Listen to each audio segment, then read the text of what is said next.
umaga, bagong Pilipinas. Narito ang Police News Express sa oras na ito.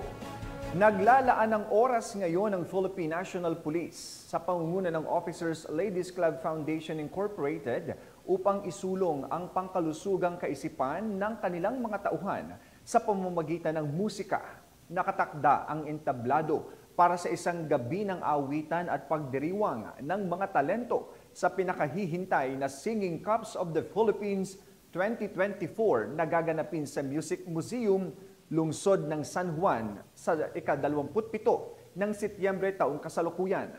Ang mga kalahok sa nasabing kompetisyon ay mga kapulisan mula sa iba't ibang bahagi ng bansa na may hilig sa musika at maglalaban-laban para sa titulo, kung saan sila ay mabibigyan ng pagkakataon upang ipakita sa publiko ang kanilang angking galing sa sining ng pagpapahayag gamit ang sining ng ritmo at himig. Tampok din sa aktibidad ang Filipino music artists na nag-iwan ng pamana sa industriya. Kabilang sa mga kumpirmadong bisita ay sina Charity Diva, Token Lizares at Asia's Timeless Diva Dulce. Bukod dito, magkakaroon din ng presentasyon ng mga benepisyaryo para sa nagpapatuloy na mga proyekto ng kawang-gawa para sa cancer patients at may mga malalang karamdaman.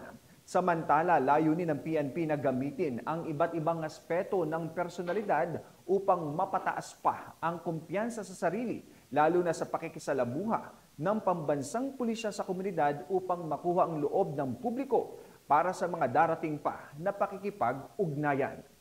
At para sa iba pang napapanahong balitang pangpulisya, laging tumuto sa Police News Network. Alagad ng batas, tagataguyod ng balitang pulis. Ako po si Police Captain Nomer Macaraig, nagbabalita para sa Police News Express.